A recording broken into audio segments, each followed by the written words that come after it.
This week, the new Warcry Box Sundered Fate went up for pre-order, and as previews have come out, we got to see some of the details for the new Warbands. Like last time, I haven't got my hand on the copy itself, but I have used the Warcry Card Creator so we can still talk through the new details. This is the second of the quarterly releases, with the remaining two of the series ominously called Bloodhunt and Nightmare Quest. In Sundered Fate, we've made it to the outskirts of the crashed Seraphon void ship at the centre of Norwood.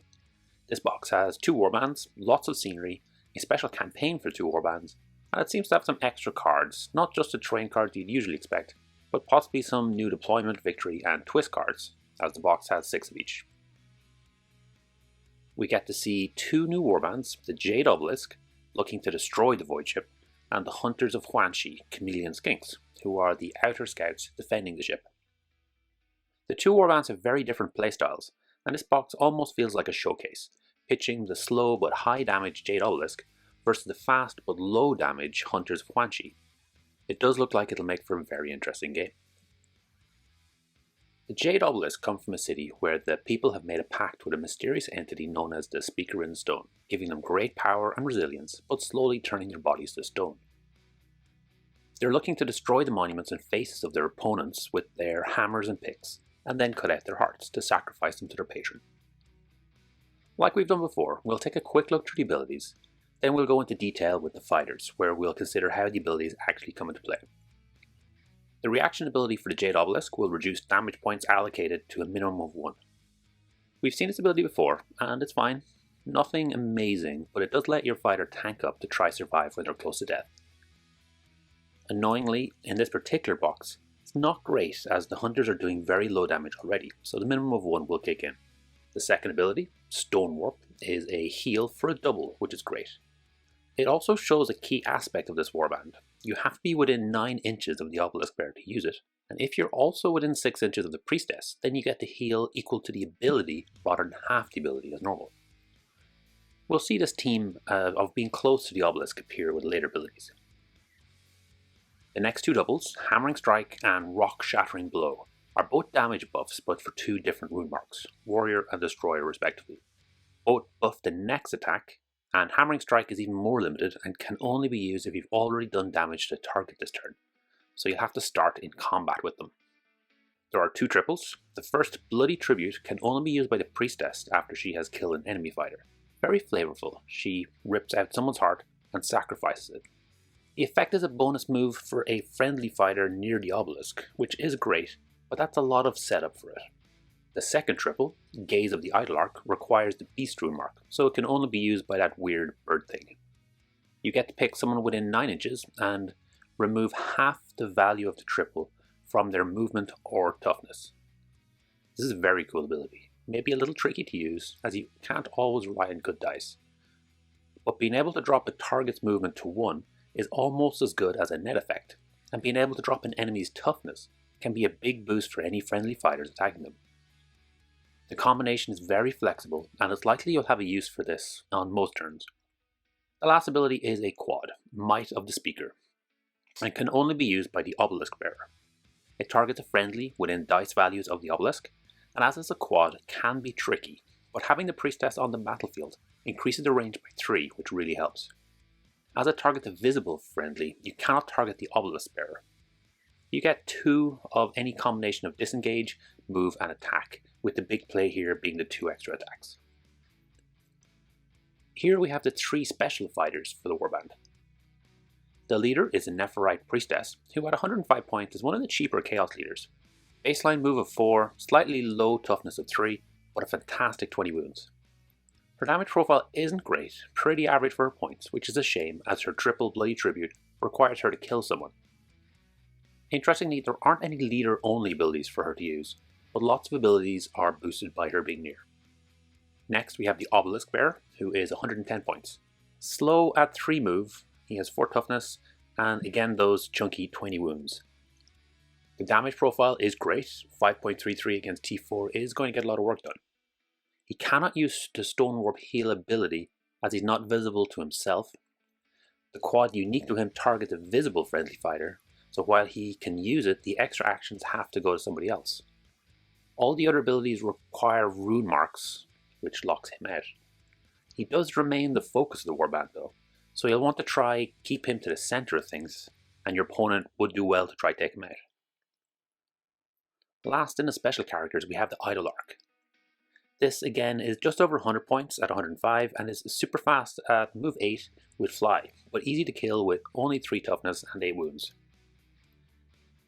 The damage profile is pretty weak, and with the Beast Rune mark you're not able to carry treasure, which is a little annoying. So you'll want to try keep this fighter safe to use the triple ability to slow or weaken a target. None of these fighters are unique. If you picked up the 2 boxes you could run multiple Obelisk Bearers and Idol Arc, and a second priestess could come as a hero rather than as a leader. Something to consider. There are 2 mainline fighters in this warband.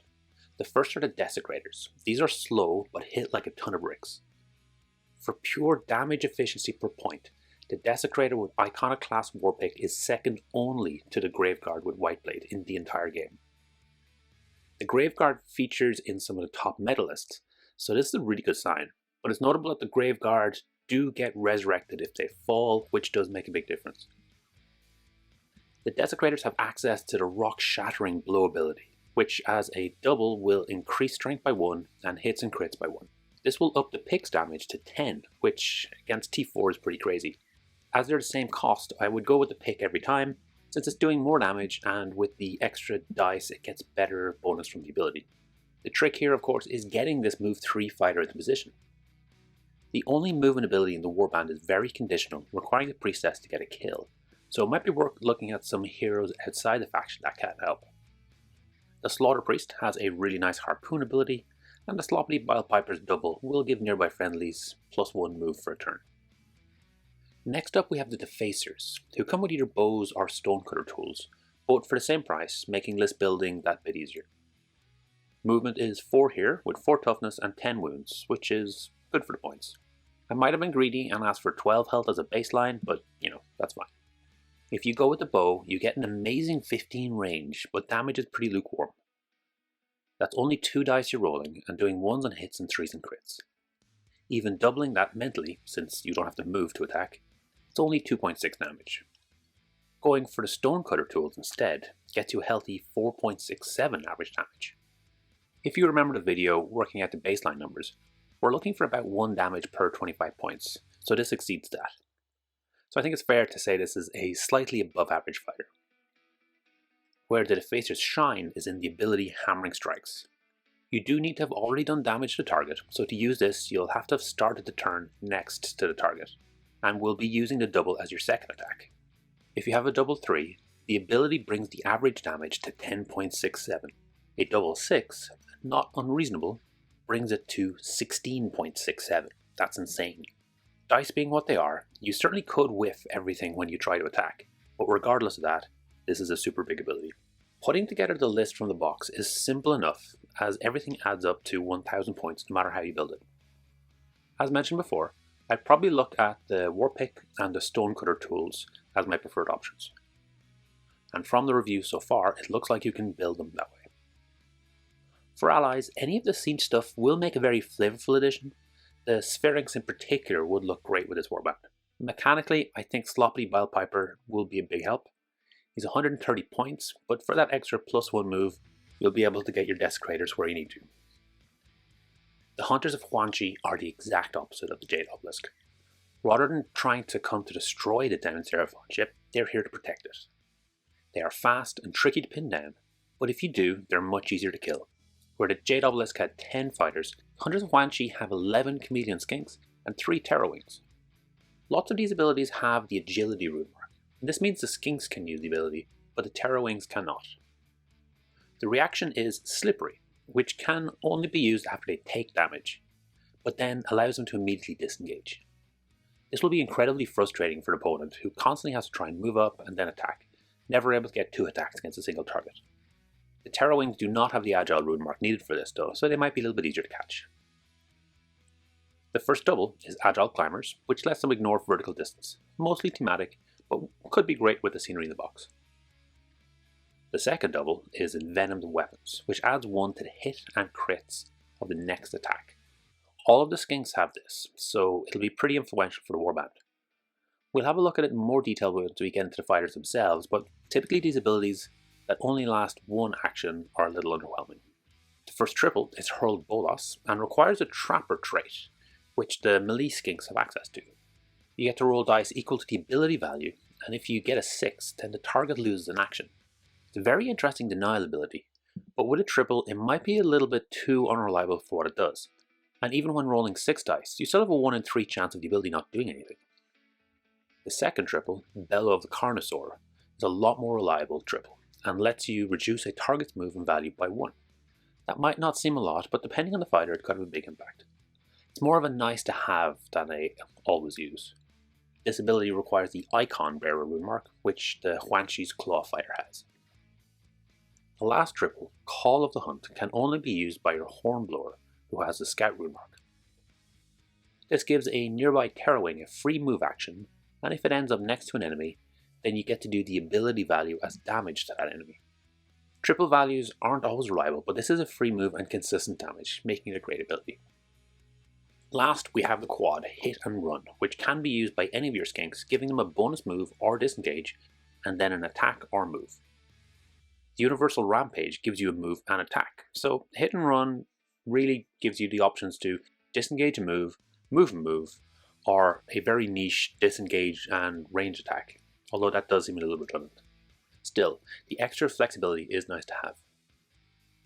Getting stuck into the fighter cards, the first decision we have to make is whether the leader is built with melee and shield or range weapons. It seems every skink in this kit can be built with either melee or ranged.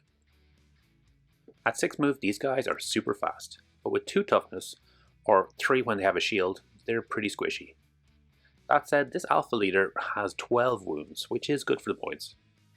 Honestly, the leader rune mark on this fighter doesn't really matter, as it doesn't come into play for warband abilities, and unlike with the Jade Obelisk, you don't lose much if your leader is killed. Both the melee and range options are pretty weak. The damage for both is well below what I'd like to see for points cost. Presumably this is due to the Envenomed Weapons ability. But even that's not doing too much. For melee, that brings 1 attack and only 1 attack to 4 average damage versus d4, while the ranged attack goes from 1 to 1.67. You're going to need a lot of doubles to kill anything, unfortunately. The melee option does have the Trapper rune mark, which opens up the Hurled Bolas ability. But as someone who likes consistency, that's ability I think I'll be avoiding. Next up we have the 3 Terrawings and the Hornblower, of which there is 1 in the box which can be built in either melee or ranged. The Terrawings are a speedy 10 move flyer. Like the Idlearch, they have the Beast rune mark, which among other things means no treasure carrying. It's a bit of a shame, as I was looking forward to them snatching treasure in their claws and flying away. Move and fly is costly, but with all that they're cheap at 90 points. But that does come with only 8 wounds and a paltry 2 damage. The Hornblower is similar in stats to the Alpha, but with only 8 wounds and gets the Scout rune mark, which opens up the Call of the Hunt ability. This gives the Terrawings a free move and does damage equal to the triple ability. You only get 1 Hornblower in the box, but as it's a triple, that's probably enough. Since you'll be using this in the Hornblower's turn, you'll want to move the Terrawing into melee with a target who has already acted, so you don't get to take advantage of the move themselves and double attack against Terrawing. Last up we have the generic fighters and Huanchi's Claw Icon Bearer. The generic chameleon skinks are familiar with the stats, weapons and rune marks we've seen already. They're super fast but easy to kill and aren't doing much damage. I think the best comparison is with the Arcanauts. The chameleon skinks with blowpipes are some of the cheapest ranged fighters in the game at 70 points, but the Arcanauts beat them at 50. They get an average 2 damage in melee as well as 1.33 damage at ranged, and unlike the chameleon skinks, they don't have to choose, they just get both options. The trade here, of course, is that the Arcanauts only have 3 move compared to the chameleon skink's 6 move. Weirdly, Huanchi's Claw at just 5 more points gets you that damage increase you're looking for, but you only get 1 in the box. If I could field this as my baseline troop, I think I might. Indeed, I wouldn't be upset if my opponent used this fighter's card for all of their blowpipes. It might sound like I'm a little down on this warband, but we're not quite done yet. Let's have a look at some of the lists. Okay, so this first list is how I would build a warband straight out of the box. Just pack everything with blowpipes and dance around the opponent as much as you can. I might build maybe 2 or 3 with melee weapons just for the variety. Blowpipes aren't doing a massive amount of damage, but there are a ton of them, and the speed of this warband is crazy. They would definitely make for a fun game with the Jade Obelisk where they're slowly trying to catch you while you're constantly trying to keep outside of their threat range. Outside of the box, what we really want to do is add some punch. Here we've taken out 2 of the Terror Wings and 2 of the Chameleon Skinks and added a Charybdis instead. Order's a little limited in options when it comes to monsters, and it was this or the War Hydra. Alternatively, you could take muscle from one of the other warbands, like the Evocator Prime on Dracoline for 320 points, or even 2 Kurnoth Hunt Masters for a combined 430. The only thing these little green guys are missing is damage, and you can easily fix this with some heroes. With a cheap leader and cheap fighters, the Hunters of Huanchi form a fantastic support team, and unlike the Caradron Overlords, who are often used to do similar, you're not stuck with move 3 and instead have one of the fastest warbands in the game. When we go deeper into the Gnarlwood, we're going to see more and more Seraphon options, so I'm optimistic that Age of Sigmar will have a big Seraphon update, and Warcry will get to see a new Seraphon monster, which will be perfect for this warband. Just before we finish, it does look like there are some extra campaign options in this box. There's a section called Forest Tactics, which looks like it gives you a free pre-game options, especially for fighters with a Trapper and Scout rune marks. There's also all the warband specific campaign options you'd normally expect for the 2 warbands in the box, as well as a 2-player campaign taking them against each other in a series of games. There's also a new campaign arc variant where all the warbands involve split into either trailblazers destroying their way through the forest or preservers trying to keep the forest intact. It's a pretty cool spin on things and ends in a big multiplayer game, which sounds like it could be a lot of fun. Thanks for making it all the way to the end. Hopefully you enjoyed this video. Each week I put up a new video talking about one of Games Workshop's specialist games. The goal is always to try and make the best possible 2-player experience. If this is something you'd find interesting, please subscribe to the channel and comment to let me know what you'd like to see in future.